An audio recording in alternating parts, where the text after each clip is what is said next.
What's good, folks? Today we're gonna break down the 10 most craziest moments for black male YouTube in 2021. I'm your host today. My name is Stacy. Make sure you smash the like button and subscribe if you're new to catch all the other content that I do on this channel. But today we're showing love and talking about the craziest moments. Now, these moments are the most epic things that happened this year. From the craziest beefs to the rise of new stars, some of these moments spawned multi-million dollars economies just off of one thing. All these things fed people like me and other content creators. We ate good off a lot of these things right here. But I'm not gonna hold y'all much longer. We're gonna get right into it. First thing first, number 10 on the list. A lot of relationship goals were ruined this year. The hot girls, the city girls, the icy girls, they thought they could have it all, but this moment right here ruined a lot of their dreams. The Quavo and Saweetie breakup. Quavo and Saweetie were goals for a lot of Shade Room lovers simply because of how he always satisfied her expensive taste. But people quickly sensed trouble after this interview on Justin LaBoy's podcast. A nigga's doing everything right, but he just wants one threesome. I'm going to give him the honor of picking the nigga who we gonna have a threesome with.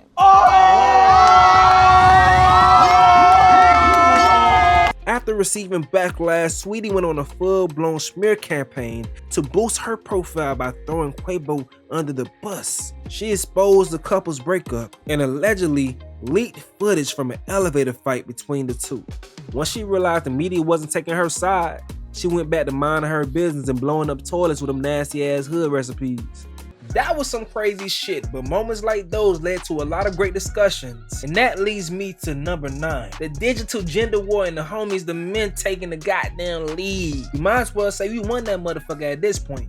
The buzzword for 2021 was definitely accountability. And the most beautiful thing about the entire year, most discussions about accountability were led by black male content creators. With folks killing the scene like mediocre tutorials and reviews, poor man podcasts, O'Shea Duke Jackson. These men were generals, not biting their tongues. They did a lot of dirty work this year to lead to a lot of discussions that I'm sure in the long run will help the community out so much. And we cannot forget about the queen of accountability, Daphne Ford Sutton, the owner of the celebrity Instagram page, always coming through in the nick of time. So many great generals, man, a lot of great generals. But hopefully in 2022 it's not that much war and a lot more of coming together and finding solutions. But moment number 8 is Kanye West coming back to his people, coming back home.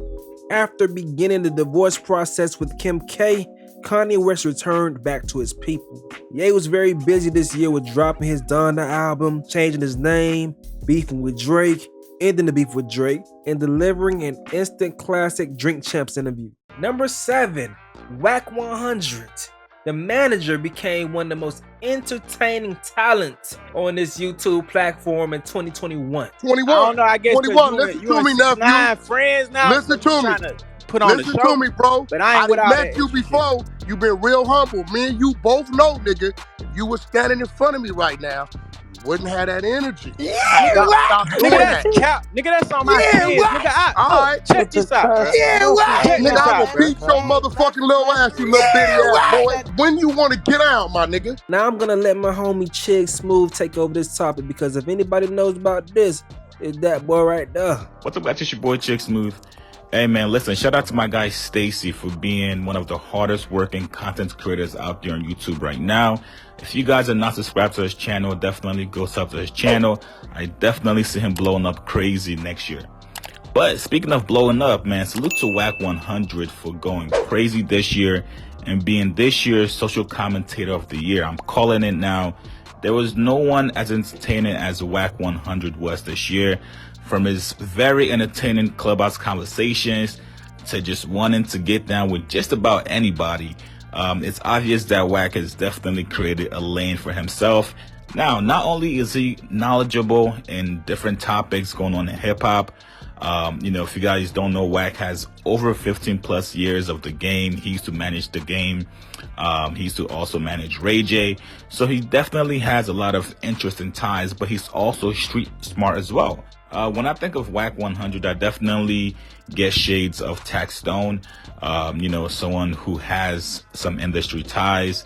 obviously someone who speaks their minds. And I think that's one of the main interesting things about Wack, especially covering him this year, is that he definitely doesn't hold back. You know, sometimes he might be a little bit too honest, but, you know, you definitely get that genuine feeling from him whenever he's speaking on different topics. And he's also pretty funny, you know, even when he doesn't try to be. So this year, man, he definitely kept all of us entertained, and he definitely kept the lights on at Clubhouse. And I'm hoping Clubhouse has at least spoken with him or given him a check. I know Wack has a podcast coming out January 22 called The 100 Show. I'm calling now, this is probably going to be the best hip-hop podcast of the year by probably, I'm going to give it to like June. Every single day I'm hopping on the homie Chick Smooth channel trying to see who Wack trying to get down with, you feel me? Number 6, Brittany Renner becomes a villain. The worst people to deal with are the athletes. None of them use condoms, really. So if y'all really want to try to come up off a check off a man, I mean, you could just an athlete. They're really dumb. Brittany Renner became an unapologetic example for so many creators throughout this year. Earlier in the year, it was announced that she had a relationship with PJ Washington, a basketball player for the Charlotte Hornets. Eventually, she got pregnant. People was calling him a simp because of her checkered past. And it was just the weirdest timing because it seemed like she had a plan, executed that motherfucker. It took the first exit possible, bag secured, and without clearing up any rumors, that she played into the villain role. But I'm here to tell you, I am so not sorry. I'm still not understanding Brittany's purpose, but if she intended on striking fear in every man's heart when it comes to dealing with a woman like her, or even her, oh, she did a great job. That girl right there knows a role and she plays it well. I can't be mad at her. If the Black Manosphere was a Marvel Cinematic Universe, she is the low-key of this shit. Later on, you're gonna see who Thanos is. This shit crazy. But number 5, Kwame Brown, old Bussy Bus, explodes on Matt Barnes and Steven Jackson. The only joke you got is about basketball. I got a joke about your life, you punk bitch. After years of being quiet and taking so much bullying from the NBA, media, everybody, Kwame Brown finally had enough. Out of nowhere, we started seeing viral rants on Twitter of him going off on Matt Barnes, Steven Jackson, and even Gilbert Arenas got some smoke too. Once Kwame seen the attention that he was getting, he had a few more people on the shit list, such as Stephen A. Smith. He had to go and get that boy. Oh, Zaddy boy, why was you at them colleges, boy? We think we know why you was at them colleges. You said you wake up every day to please Zaddy. And Zaddy damn sure was losing a lot of money from the NCAA Zaddies. So they told him, find that yard dog, boy. Send him, you go, boy. They fed your ass gunpowder. You went all the way down to the goddamn middle schools and high schools.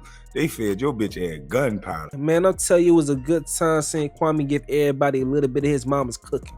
Yeah, we gonna get some of this mama's cooking. Now let's hear from my boy Sensei Rip from Forgotten Kings TV 2.0.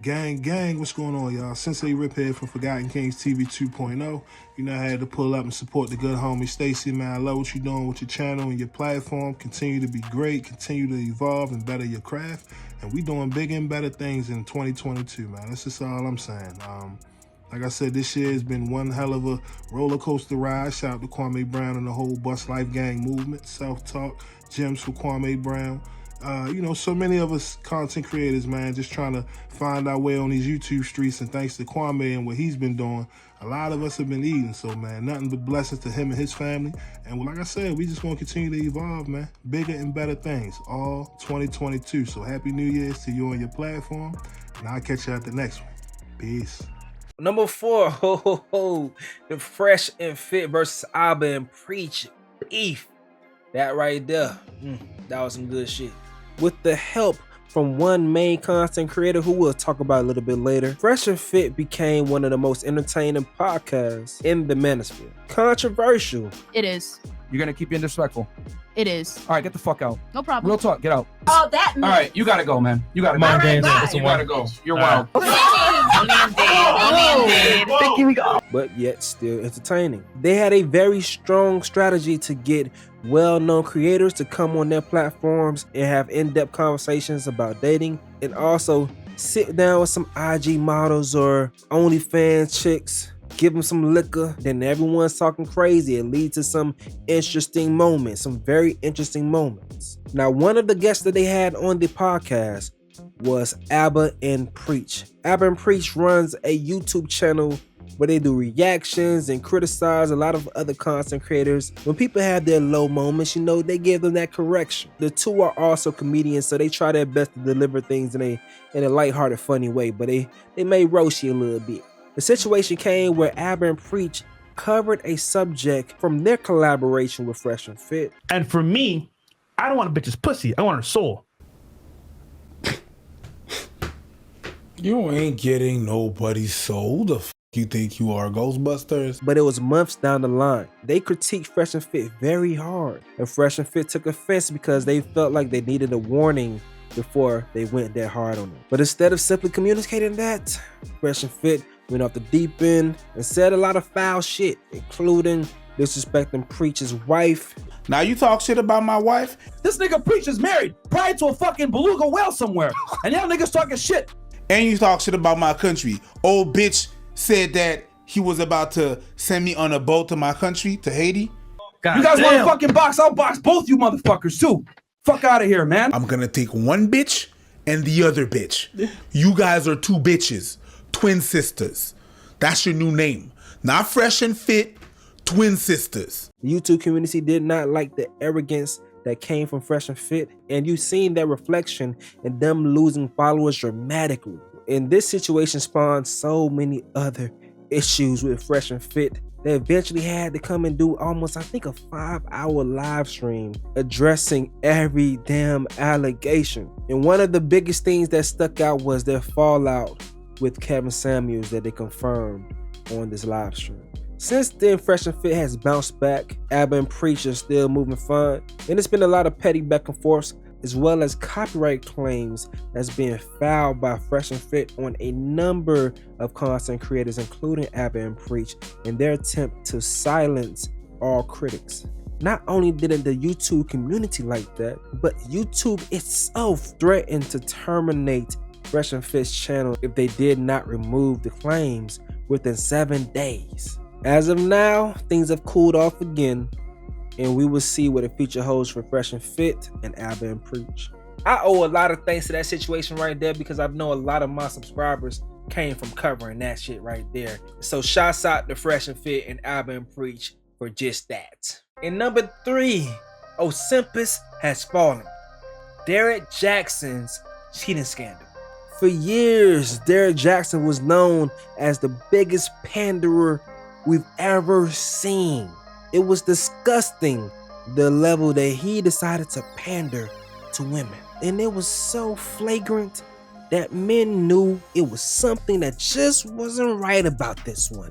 It's something about this guy that it's just something that's not right. Lo and behold, Tasha K figured that shit out. Tasha K did a series of videos and interviews exposing Derrick Jaxn for being a married man, but having several affairs over the years on his wife. Derrick Jaxn initially tried to play damage control, but as the receipts came out one by one, it was simply nothing he can do. Tasha K played methodically with this man. It felt like every day. No. It felt like every meal, breakfast, lunch, and dinner. Every time he tried to cover his tracks, she dropped some more evidence on his ass. Oh, she had it out for that boy. She had it out for that boy. It came to the point of this man pulling his wife on the screen with him to do this embarrassing video. Just throwing the lady under the bus, you man. Derrick Jaxn was involved with other women outside the marriage. And by involved, I want to be clear, I'm not talking about just casually kicking it, maybe a lunch or something like that. I'm talking about as serious as sex, to sexual flirtation and meeting up and that kind of thing. And some things that otherwise may be considered okay by some in terms of like just chatting or checking on people or being checked on by people that I've had a previous encounter with. But without my wife's knowledge of it and with us having a sexual history, all of it falls under the umbrella of inappropriate, cheating, affair, stepping out. Definitely not in alignment with the vows that I took and definitely not in alignment with the biblical standard of what it means to be faithful, which is the standard that I'm going by now. And it wasn't even him that got most of the roasting. His wife went down bad, all because of this nigga's stupid mistakes. The last straw was Derrick Jaxn reacting to his own video in third person. This man is really insane. A lot of you already seen this, but this is Derrick Jaxn. A lot of people think of him as a relationship expert and guru and all of that. Well, he and his wife are making this video because apparently at some point in their marriage, or maybe even beforehand in a relationship, he didn't take his own advice and he stepped out and he got involved with other women, as you heard them say. Now, I try not to use the term narcissist a lot, but if it ever applied, this is your guy. This is him. Olympus has fallen. That move right there pretty much sealed the deal for the W for men when it came to that gender war, because the biggest advocate, the biggest simp of all, when it mattered the most, he folded. In a year when he actually had a lot of competition, he wasn't able to stand up and fight. And number 2, trouble in paradise.